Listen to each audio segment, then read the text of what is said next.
நம்ம விஜய் இப்படி சடனா அடுத்ததா நம்ம ரேணுகாவ கல்யாணம் பண்ணிக்கிறதுக்கு ஒரு முடிவு எடுப்பாங்க அப்படின்னு கொஞ்சம் கூட எதிர்பார்க்கவே இல்ல அப்படின்னு தான் சொல்லணும்.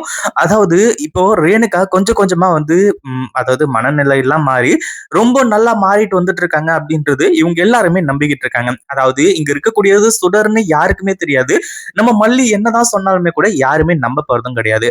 ஆனா அதே சமயத்துல நம்ம விஜய் இருந்துட்டு இப்போ நம்ம ரேணுகா வந்து கேக்குறாங்க. அதாவது நான் எதுக்காக இங்க இருக்கணும்? எனக்குன்னு என்ன உரிமை இருக்கு?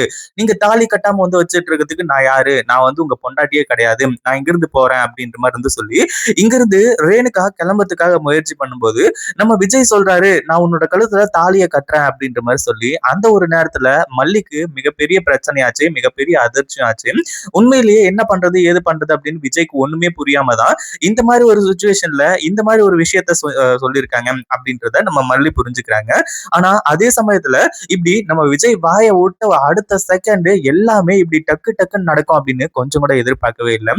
அதாவது இந்த ராஜஸ்வரிக்கெல்லாம் நம்ம மல்லி எப்படியாச்சு விஜய் கிட்ட இருந்து பிரிச்சு விரட்டி அடிச்சா போதும் அப்படின்ற மாதிரி வந்து யோசிச்சுதான் இது எல்லாத்தையுமே பண்ணிக்கிட்டு இருக்காங்க. ஆனா அதே சமயத்துல இப்போ இவங்க எல்லாருமா வந்து சேர்ந்து அடுத்ததா ஒரு புரோகிதரை கூப்பிட்டு, அதாவது ஒரு ஐயரை கூப்பிட்டு அந்த ஜாதகத்தை பார்ப்பாங்க அப்படின்னு கொஞ்சம் கூட எதிர்பார்க்கவே இல்லை. அதாவது ஜாதகம் அப்படின்றது முன்னாடி எல்லாமே செட் ஆகி தான் இவங்களுக்கு கல்யாணம் நடந்துச்சு. ஆனா இவ்வளவு சீக்கிரம் வந்து இந்த கல்யாணத்துக்கு ஏற்பாடு பண்ணுவாங்க அப்படின்னு யாருமே எதிர்பார்க்கவே இல்லை. வந்த ஐயரும் இருந்துட்டு அடுத்த மாசத்துல வெள்ளிக்கிழமையே நாள் நல்லா இருக்கு, அன்னைக்கே கல்யாணத்தை வச்சுக்கலாம் அப்படின்ற மாதிரி வந்து சொல்றாங்க. நம்ம விஜய் வெண்பாவுக்காக யோசிச்சு மட்டும்தான் ரேணுகாவோட கழுத்துல தாலியை கட்டுறதுக்கு முடிவு பண்ணிருக்காங்க. ஏன்னா நம்ம விஜயோட மனசுல இப்போதைக்கு இருக்கக்கூடியது மல்லி மட்டும்தான், அதுல எந்த ஒரு சந்தேகமும் கிடையாது. ஆனா அதே சமயத்துல இப்போ வந்த ஐயர் இருந்துட்டு இங்க நிறைய விஷயங்களை நம்ம விஜய் கிட்ட சொல்லுவாங்க அப்படின்னு கொஞ்சம் கூட எதிர்பார்க்கவே இல்லை. அதாவது உங்க வீட்டுல நடக்கிற குழப்பத்துக்கு எல்லாத்துக்குமே தீர்வு தான் தேடிட்டு இருக்கீங்கன்னு தெரியுது தம்பி. அந்த தீர்வு எல்லாத்துக்குமா சேர்த்து இந்த வீட்டுல ஒரு மிகப்பெரிய கெட்டது நடந்துகிட்டு இருக்கு. அந்த ஒரு விஷயத்த என் வாயால நான் எப்படி சொல்லுவேன் அப்படின்ற மாதிரி வந்து சொல்றது மட்டும் இல்லாம, நீங்க நினைக்கிற மாதிரி இந்த வீட்டுக்கு வந்திருக்கக்கூடிய மகாலட்சுமியே உண்மையான மகாலட்சுமி கிடையாது அப்படின்ற மாதிரி வந்து சொல்லி, அந்த ஜாதகத்துல இருக்கு அப்படி இப்படின்ற மாதிரி வந்து சொல்றாங்க. அதாவது ஜாதகத்தையும் தாண்டி எனக்கு கைராசி பாக்குறதுக்கு வந்து எனக்கு தெரியும். அதனாலதான் உங்க 2 பேர் கையையும் நான் புடிச்சு பார்த்தேன். ஆனா உங்களோட 2 பேரோட கைராசியும் வந்து ஒண்ணு சேரவே முடியாது. இது எந்த ஜென்மத்திலயுமே ஒண்ணு சேர்ந்திருக்கவும் முடியாது.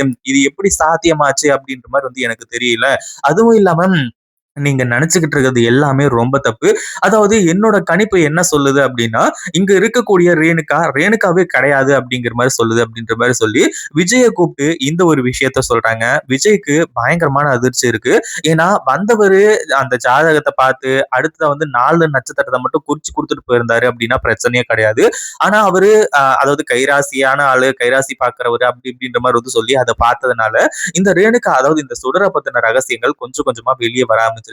இதனால நம்ம விஜயோட மனசுக்குள்ள குழப்பங்கள் நிலவ ஆரம்பிச்சுச்சு. அந்த குழப்பத்தினால அடுத்தடுத்து எல்லாமே நல்லதாவே நடக்க போகுது. அதாவது என்னதான் அந்த கல்யாண ஏற்பாடுகள் நடந்துகிட்டு இருந்தாலுமே கூட நம்ம மல்லிகை எப்படியாச்சும் வந்து இங்க இருக்கக்கூடிய சுடரை எப்படியாச்சும் சீக்கிரமா கண்டுபிடிச்சு, அதாவது உண்மை என்ன, இந்த சுடர் யாரு, என்ன ஏது அப்படின்றது எல்லாத்தையுமே டீட்டெயிலா கண்டுபிடிச்சு விஜய் கிட்ட உண்மையா சொல்லணும் அப்படின்னு சொல்லிட்டு வெறியோட வெயிட் பண்ணிட்டு இருக்காங்க. உண்மையிலேயே வந்து விஜய்க்கு எல்லா உண்மையுமே தெரிஞ்சிருச்சு அப்படின்னா ரொம்ப சூப்பரா இருக்கும். ஏன்னா மல்லியும் விஜயும் ஒண்ணு சேரணும் அப்படிங்கிறது தான் விதி. அதனாலதான் முன்னாடியே ரேணுகா வந்து இறந்து போயிருக்காங்க. அதனால சீக்கிரமா எல்லா உண்மையுமே தெரிஞ்சுட்டா எப்படி இருக்கும் அப்படின்றத கீழே கமெண்ட் பண்ணுங்க. அதே மாதிரி இந்த சுடரை வந்து சும்மா விடக்கூடாது அப்படின்னு சொல்லிட்டு வந்து நினைக்கிறவங்களும் கமெண்ட் பண்ணுங்க. இந்த வீடியோ பிடிச்சிருந்தா லைக் பண்ணுங்க, ஷேர் பண்ணுங்க. இப்பதான் நம்ம சேனலுக்கு ஃபர்ஸ்ட் டைம் வரீங்க அப்படின்னா கீழ இருக்க சப்ஸ்கிரைப் பட்டனை பிரஸ் பண்ணிக்கோங்க.